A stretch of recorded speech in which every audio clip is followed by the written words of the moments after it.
नमस्कार प्रिय शिक्षार्थियों, स्वागत है आपका हमारे YouTube चैनल परिणाम अकेडमी ऑफिशियल पे। साथियों, मैं आज आप सामने प्रस्तुत फिर से बहुत ही शानदार वीडियो लेकर, और जैसा कि हमारी टीम ने वादा किया था कि रैपिड फायर सीरीज आप चलाएंगे, और रैपिड फायर सीरीज हमारे चैनल पे लगातार चल रही है और अलग अलग टॉपिक के जो मुख्य मुख्य इंपॉर्टेंट पॉइंट्स हैं वो आप सभी को इस रैपिड फायर सीरीज के द्वारा बताया जा रहा है। मैंने इससे पहले रैपिड फायर सीरीज में आधुनिक भारत का एक वीडियो बनाया था, मार्ले मिंटो सुधार 1909। उसी क्रम में आधुनिक भारत का एक और मुख्य इंपॉर्टेंट टॉपिक जिससे हर एग्जाम में क्वेश्चन पूछे जाते हैं वो है मॉन्टेग्यू चेम्सफोर्ड सुधार 1919। 1909 मैंने बता दिया था, 1919 में आपको बताने वाला हूं। जो मोस्ट इंपॉर्टेंट पॉइंट्स हैं इस अधिनियम के वो आपको मैं आज आपको बताऊंगा।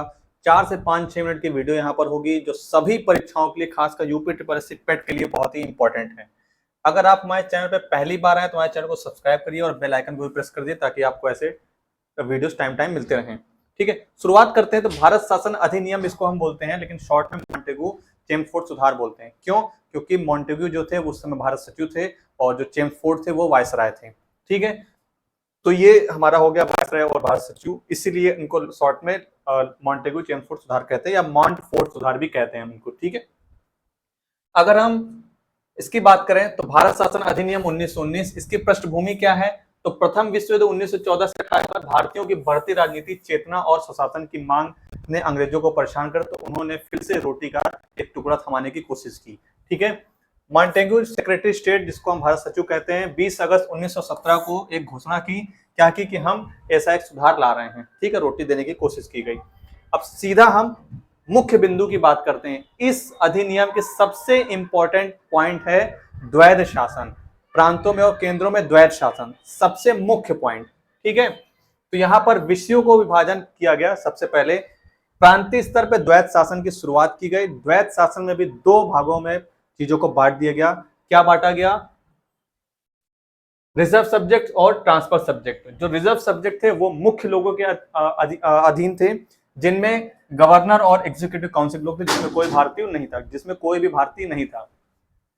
उसके बाद ट्रांसफर सब्जेक्ट है, जिसमें कुछ भारतीय थे, उनको जो छोटे मोटे विषय होते हैं वो उनको दिए गए। तो प्रांतों में द्वैध शासन की शुरुआत सबसे पहले किस अधिनियम में की गई? भारत शासन अधिनियम 1919 में की गई। ये पॉइंट आपको भूलना नहीं है। ठीक है, अगला क्या है? केंद्रीय स्तर पे शुरुआत की गई, जिसमें उच्च सदन और निम्न सदन, जिसको हम अपर हाउस और लोअर हाउस कहते हैं, जो आज वर्तमान में लोकसभा और राज्यसभा है, इसकी शुरुआत यहाँ पर की गई। मतदान का अधिकार अभी भी सीमित था, पूर्ण अधिकार अभी भी नहीं दिया गया था।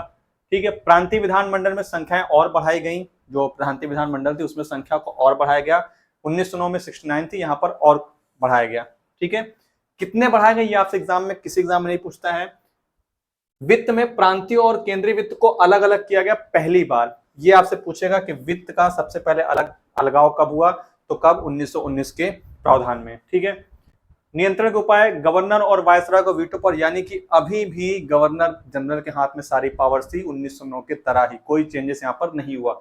ठीक है, प्रांतों में गवर्नर को रिजर्व सब्जेक्ट पर पूरी शक्ति थी। रिजर्व सब्जेक्ट जो यहाँ पर मुख्य सब्जेक्ट से मैंने आपको यहाँ पर बताया, ये वाले, इनमें उसको शक्ति अभी भी प्राप्त, यानी कि भारतीयों के हाथ में अभी भी कोई शक्ति नहीं थी, केवल रोटी का टुकड़ा बस थमाया गया था। ठीक है, सबसे पहली बार जो दोनों सदनों में अगर गतिरोध उत्पन्न होता है तो उसको सुलझाने के लिए जो दोनों की संयुक्त बैठक होती है, इसका प्रावधान सबसे पहले भारत शासन अधिनियम 1919 में किया गया।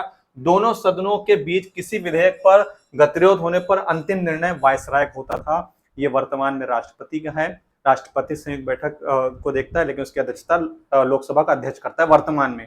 उस समय क्या था? वायसराय होता था। तो पहली बार दोनों सदनों का गतिरोध अगर कोई किसी टॉपिक पे होता था, किसी अधिनियम पर, तो उसको सॉल्व करने का जो पहली बार संयुक्त बैठक का प्रावधान हुआ वो भारत शासन अधिनियम 1919 में हुआ। तो 2 पॉइंट। पहला पॉइंट, प्रांतों में द्वैध शासन की शुरुआत किस अधिनियम द्वारा हुई? तो भारत शासन अधिनियम 1919 द्वारा। दूसरा सबसे मुख्य पॉइंट, इस संयुक्त जो बैठक का प्रावधान था वो किसमें हुआ? भारत शासन अधिनियम द्वारा, 1919 द्वारा।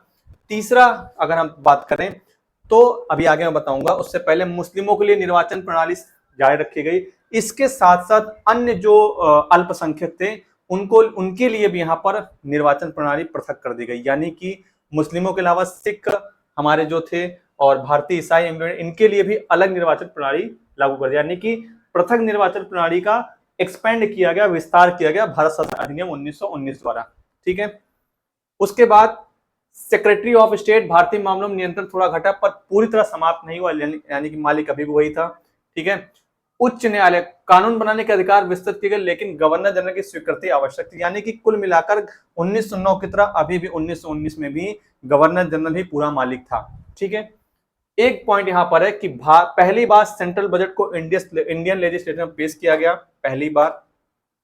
भारत में प्रत्यक्ष चुनाव का पहला प्रयोग किया गया, पहली बार प्रत्यक्ष चुनाव 1919 में, लेकिन पूर्ण रूप से नहीं, कुछ चीजों में। ठीक है। महिलाओं को पहली बार मत देने का अधिकार कब दिया गया, सबसे मुख्य इंपॉर्टेंट पॉइंट, तीसरा हमारा पॉइंट हो गया कि महिलाओं को मत देने का अधिकार हुआ भारत शासन अधिनियम 1919 में। 1919 के अधिनियम में ऐसा कोई अधिकार नहीं दिया है, लेकिन भारत शासन अधिनियम 1919 में ऐसा अधिकार दे दिया गया। ठीक है।